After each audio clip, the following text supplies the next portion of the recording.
बिल्कुल ही शुद्ध तरीकों से बनाया गया 22 चीज़ों से यह सेरेलैक बिल्कुल ही आसान है घर में बनाना और ये काफ़ी हेल्दी है और कोई मिलावट नहीं है इसमें, तो आप भी इसे बना सकते हैं।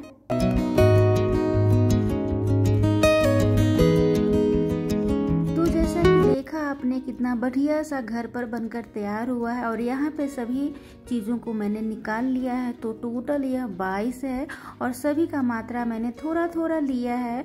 थोड़ा थोड़ा लेने का कारण ये है कि ये काफ़ी अधिक मात्रा में बनने के बाद तैयार हो जाता है और जिसकी जितनी ज़रूरत हो उतना ही मैंने इसे लिया है। तो आप इसे अच्छी तरह से देख लें, वैसे मैं अच्छी तरह से बता रही हूँ यहाँ पे। तो मैंने यहाँ पे चावल लिया है। चावल 2 तरीकों से होता है, जैसे एक पॉलिश किया हुआ और एक बिना पॉलिश का। तो ये बिना पॉलिश का चावल है बिल्कुल घर का और ये पॉलिश वाला चावल है मार्केट का। तो आप कोई भी यूज कर सकते हैं, पर कोशिश करिएगा पॉलिश वाला चावल ना लेने का, क्योंकि पॉलिश वाला प्रोसेस फूड होता है। तो इससे ज़्यादातर अवॉइड ही कीजिएगा और कोशिश कीजिएगा बिना पॉलिश का ही चावल लेने का। तो यहाँ पे मैंने चावल का मात्रा अधिक लिया है, जैसे 1 कटोरी मैंने चावल लिया है। और यहाँ पे एक गेहूं है, तो ये गेहूं का दाना है। तो मैं गेहूं के दाना की जगह पे गेहूं का दलिया प्रयोग कर रही हूँ। तो अगर आपके पास गेहूं का दलिया नहीं है तो आप गेहूं डाल सकते हैं। तो यहाँ पे मेरा धोया हुआ गेहूं है, तो मैं इसमें नहीं डालूंगी चावल में। तो पहले से मैंने दलिया को धोकर अच्छी तरह से सुखा कर रख लिया था। अगर आपके पास दलिया नहीं है गेहूं का तो आप इसमें गेहूं डाल सकते हैं। और यहाँ पे मैंने डाला है 1 चम्मच, बड़े चम्मच से 1 चम्मच तुअर दाल, जिसे अरहर का दाल कहते हैं। और यहाँ पे 2 चम्मच मैंने लिया है मूंग का दाल। तो मूंग का दाल मैंने छिलका निकाला हुआ लिया है। और साथ में मैंने 1 चम्मच लिया है मसूर दाल। तो यहाँ पे मेरे पास मसूर दाल जो है वो छिलके वाली है, बिना छिलके वाले मेरे पास अभी नहीं है, तो मैंने इसमें डाल दिया है छिलके वाला। आप कोई भी मसूर दाल ले सकते हैं। यहाँ पे मैंने सोयाबीन का दाना लिया है, जिससे आप सोया बड़ी आप बनाते हैं, वही उसी का दाना है, सोया का दाना। तो सोयाबीन का दाना आपको मार्केट में मिल जाएगा। तो सोयाबीन का दाना काफ़ी कम मात्रा में डालते हैं, तो मैंने सिर्फ 1 चम्मच ही लिया है। और साथ में मैंने यहाँ पे लिया है बाजरा। तो मार्केट में आपको बाजरा भी मिल जाएगा। तो मैं यहाँ पे साबुत बाजरा डाल रही हूँ, छोटे चम्मच से 2 चम्मच। सभी को अच्छी तरह से मिलाने के बाद अच्छी तरह से धो देना है 4 से 5 पानी बदलते हुए। तो 4 से 5 पानी बदलते हुए मैंने इसे धो दिया है। और अब एक साफ कपड़ा लेना है और इस कपड़े पे आपको अच्छी तरह से फैला देना है। काफ़ी पतला आप फैला दीजिएगा ताकि अच्छी तरह से ये सूख जाए। तो 10 मिनट में सूख कर तैयार हो जाता है, तो टेंशन की कोई बात नहीं है। 10 मिनट हो चुके हैं और 10 मिनट के बाद ये बिल्कुल सूख कर तैयार है। तो मैं इसे इकट्ठा कर लूँगी अब और एक बर्तन में निकाल लूँगी। उड़द दाल छोड़कर आप कोई भी दाल इसमें डाल सकते हैं। तो सभी को मैंने बर्तन में निकाल लिया है और अब इसमें 2 चम्मच, बड़े चम्मच से 2 चम्मच गेहूं का दलिया और बड़े चम्मच से 2 चम्मच जौ का दलिया मैंने लिया है। दोनों को मैंने अच्छी तरह से पहले ही धोकर सुखा लिया था। अगर आपके पास है तो आप इसके साथ धोकर इसमें डाल सकते हैं सुखाकर। तो मेरे पास धोया हुआ था, इस कारण से मैंने इसमें धोया नहीं है डालकर। तो अब चलिए इसका तैयारी करते हैं। तो जितने भी चीज़ों को मैंने धोया था उसे कढ़ाई में अच्छी तरह से गैस के ऊपर फ्राई कर लेना है, रोस्ट कर लेना है। और अब इसी में मैं 2 चम्मच, बड़े चम्मच से जौ का दलिया और गेहूं का दलिया डाल रही हूँ। तो दोनों 2-2 चम्मच मैंने डाल दिया है। और यहाँ पे मैंने लिया है चना। ये मेरे पास भुना हुआ चना है। अगर आपके पास भुना हुआ चना नहीं है तो आप इस तरह से आप चना ले सकते हैं और इसमें डालकर भून सकते हैं। और आप चने की जगह पे चना दाल भी यूज कर सकते हैं। तो मैं यहाँ पे भुना हुआ चना लूँगी, इस कारण से मैं इसमें नहीं भूनूंगी, मैं ऊपर से डालूंगी। और अब यहाँ पे मैंने लिया है 8 से 10 रोगन बादाम। रोगन बादाम का मात्रा कम ही रखिएगा।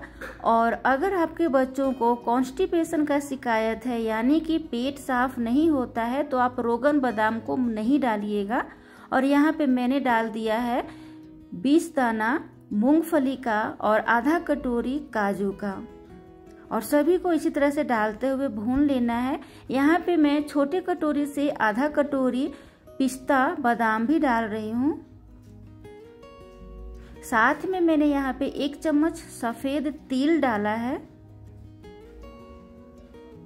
और यहाँ पे बहुत सारे सीड जैसे अलसी का सीड, सूर्यमुखी का सीड, तरबूज का सीड, खीरे का, सभी सीड्स को मैंने आधा आधा चम्मच ले लिया है और सभी को मैंने मिक्स कर लिया है। तो ये सब सीड्स को आप थोड़ा थोड़ा मात्रा में ही लीजिएगा। अलसी तीसी को ही कहते हैं। तो यहाँ पे सभी को डाल दिया है। साथ में मैंने 1 चम्मच रागी डालने वाली हूँ। तो ये रागी है, रागी आपको सरसों जैसा दिखेगा, तो मैंने यहाँ पे 1 चम्मच रागी दाना को भी डाल दिया है।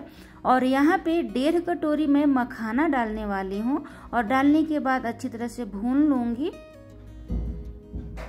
और यहाँ पे मैंने डाला है 4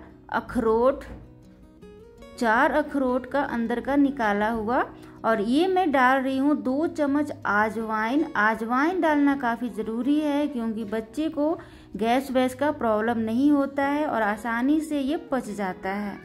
तो सभी चीज़ों को डालकर अच्छी तरह से इसे भून लेना है। और अब अच्छी तरह से भून जाने के बाद मैंने गैस को ऑफ कर दिया है, और इसमें मैं आधा कटोरी ओट्स डाल रही हूँ। ये ओट्स है, आपको मार्केट में मिल जाएगी, लेकिन गैस ऑफ करने के बाद ही डालिएगा। और यहाँ पे मैंने भुना हुआ चना डाल दिया है, काला चना, और सभी को अच्छी तरह से मिला रही हूँ। साथ में मैं यहाँ पे हरी वाली इलायची डाल रही हूँ। तो मैंने यहाँ पे 30 से 40 हरी वाली इलायची ले लिया है। इसे आप जरूर डालिएगा, क्योंकि इलायची से बच्चे की भूख में बढ़ोतरी होती है। अगर आपके बच्चों को भूख नहीं लगती है तो ये आपको मदद करेगा आपके बच्चों को भूख बढ़ाने में, और वो खूब खाएंगे। तो सभी को अच्छी तरह से मैंने मिला दिया है, और अब इसे ठंडा कर लेना है।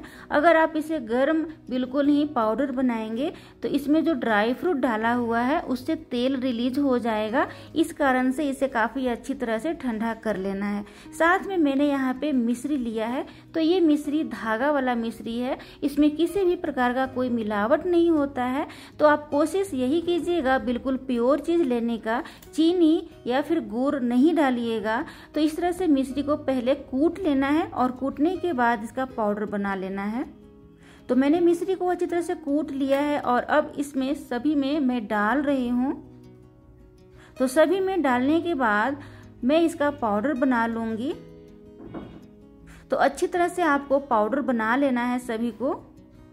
अगर आप इसमें फ्रूट डालना चाहते हैं तो जैसे एप्पल को आप पतला पतला चिप्स बना लीजिएगा, और धूप में सुखाने के बाद उसका भी आप इसमें पाउडर बनाकर डाल सकते हैं। तो सभी चीज़ों को मैंने अच्छी तरह से पाउडर बना लिया है, और अब मोटी वाली जाली वाला चाय छन्नी लेना है और इसे अच्छी तरह से छान लेना है। तो जैसा कि मैंने बताया आपको, उड़द दाल का प्रयोग नहीं करना है, क्योंकि इसमें दूध का इस्तेमाल करते हैं और बच्चों के लिए उड़द दाल सही नहीं होता है। तो सभी को मैंने अच्छी तरह से छान लिया है, और अब आप देख सकते हैं कितना थोड़े से चीज़ों में 2 केजी बनकर यह सेरेलैक तैयार है। बिल्कुल ही शुद्ध तरीकों से बनाया गया घर का सेरेलैक, बिल्कुल हेल्दी प्योर। तो इस तरह से आप अपने घरों में बना सकते हैं। तो अब इसे बनाते कैसे हैं मैं आपको वो सिखाती हूँ। तो इसे आप 2 तरीकों से बना सकते हैं। एक तो तरीका हुआ जैसे कि छोटे बच्चे जिनके दांत नहीं होते हैं, तो उनका खाने का तरीका क्या है वो मैं बताऊंगी। और जिनके दांत आ गए हैं और आप बाहर में जैसे मार्केट चले गए या फिर कहीं घूमने गए हैं, तो आप इसे किस तरह से यूज करेंगे वो भी मैं आपको सिखाऊंगी। इस तरह से आप इसे डब्बों में रखकर काफ़ी दिनों तक, काफ़ी महीनों तक इसे रख सकते हैं। फ्रीज में अगर आप रखते हैं तो काफ़ी महीनों तक चल जाएगा। तो इसे बनाने के लिए सबसे पहले आपको अपने मात्रा के अनुसार आप चम्मच से एक पतीले में निकाल लें, और निकालने के बाद आप इसमें दूध डालिएगा। कोशिश तो करिएगा दूध डालने का ही, लेकिन आप इसे पानी में भी बना सकते हैं। तो कोशिश कीजिएगा दूध में बनाने के लिए, ताकि बच्चों को अधिक से अधिक न्यूट्रिशन मिल पाए। तो यहाँ पे मैंने अधिक मात्रा में दूध डाल दिया है, और दूध डालने के बाद इसे घोल लिया है। तो दूध का मात्रा अधिक डालेंगे, कारण ये कि ये फैलता है पकने के बाद, तो इसे अभी पतला रखेंगे। जैसे जैसे ये पकेगा ये बिल्कुल गाढ़ा सा ठीक होते जाएगा। तो आप इसे अच्छी तरह से पका लीजिएगा, और अपने बच्चे के थिकनेस के अनुसार, जैसे आप कितना पतला इसे खाना खिलाना पसंद करते हैं या फिर कितना आपका बच्चा गाढ़ा खाता है, उस अनुसार आप इसे घाट लीजिएगा, यानी कि तैयार कर लीजिएगा। तो यहाँ पे बिल्कुल ही कंसिस्टेंसी मैंने बराबर रखा है, न ज़्यादा गाढ़ा है और न ज़्यादा पतला है। और जब भी बनाइएगा इसके ऊपर से कोशिश कीजिएगा थोड़ा सा घी डाल देने का, ताकि आपके बच्चों को अधिक से अधिक न्यूट्रिशन मिल पाए। और अब मैं आपको बाहर में किस तरह से इसे खिलाना है, जैसे आप सफ़र में जाते हैं तो आप बच्चों को इस तरह से सेरेलैक कैसे खिला पाएंगे। तो इस तरह से आप क्यूब्स इसका बनाकर आप बच्चों को इस तरह से दे सकते हैं, आपके बच्चे आराम से खा सकते हैं। लेकिन ये जो है रेसिपी, जब आपके बच्चों का दांत निकल आए तब आप इस तरह से आप खिला सकते हैं। जैसे बच्चे का दांत निकल जाता है तो आप इस तरह से आप दे सकते हैं, बाहर में, बाहर के खाना से बचा सकते हैं, बाहर के अनहेल्दी खाना से। तो सबसे पहले क्या करना होगा, कढ़ाई को अच्छी तरह से गर्म कर लेना है, और अब आप अपने मात्रा अनुसार घी डालिएगा।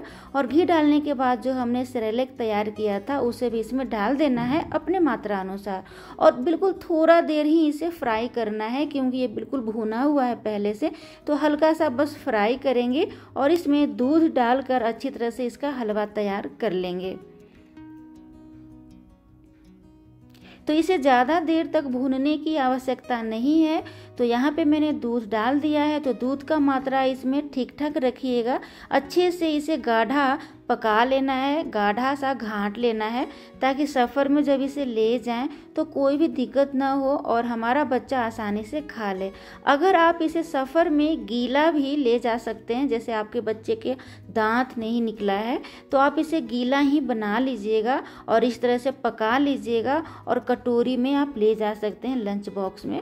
तो ये जो मैंने गाढ़ा सा तैयार किया है ये तो उन बच्चों का है जिनका दांत निकल चुका है, और जिनका दांत नहीं निकला है उनको पतला सा आप बनाकर लंच बॉक्स में ले जा सकते हैं। तो यहाँ पे अच्छी तरह से मैंने बना लिया है हलवा, और इसे अब अच्छी तरह से कट कर रही हूँ अपने अनुसार। और जब ये सूख जाता है, ठंडा हो जाता है, तो ये काफ़ी बढ़िया सा क्यूब्स बनकर तैयार हो जाता है। तो आप इसका क्यूब्स भी बना सकते हैं या फिर लड्डू भी बना सकते हैं, ये आपकी अपनी चॉइस है। पर बच्चों के लिए काफ़ी ये हेल्दी है। बाहर के सफ़र में बच्चे आसानी से इसे हाथ में पकड़ के खा सकते हैं, और काफ़ी बढ़िया सा होता है। तो देख सकते हैं कितना बढ़िया सा यह रेसिपी बिल्कुल ही प्योर 100% है। तो आप अपने बच्चों को इस तरह से अपने घरों में बना कर दें। और ये जो रेसिपी है छोटे बच्चों के लिए भी है और बड़े बच्चों के लिए, यहाँ तक कि आप बड़े इंसान भी खा सकते हैं। ये काफ़ी टेस्टी बनकर तैयार होता है। तो इसमें कोई शक नहीं है कि इसे हर कोई खा सकता है, और बच्चे के लिए तो काफ़ी बढ़िया है। तो यहाँ पे मैंने 2 तरीकों से सेरेलैक बनाकर आपको दिखा दिया है।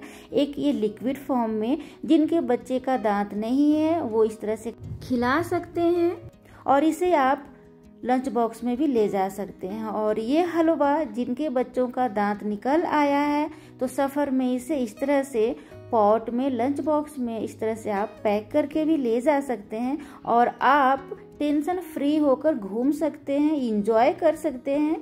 आपके बच्चे को खाने का कोई भी दिक्कत नहीं होगा। इस तरह से आप अपने सफ़र में ले जा सकते हैं बच्चों के लिए। तो अगर आप टेंशन में रहते हैं कि हमारा बच्चा बाहर में जाकर क्या खाएगा, तो आप टेंशन फ्री होकर जाइए और इस तरह से आप रेसिपी बनाकर ले जाइए। आपके बच्चे के लिए काफ़ी फ़ायदेमंद रहेगा और आप भी काफ़ी रिलैक्स फील करोगे।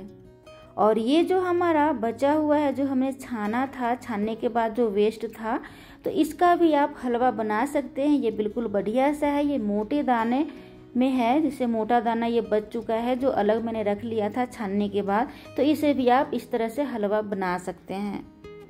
तो मेरी यह रेसिपी आप सभी को कैसी लगी ज़रूर बताइएगा, और इस तरह से नई नई रेसिपी सीखने के लिए हमारे चैनल को भी सब्सक्राइब कर लीजिएगा और शेयर भी कर लीजिएगा। Thank you so much.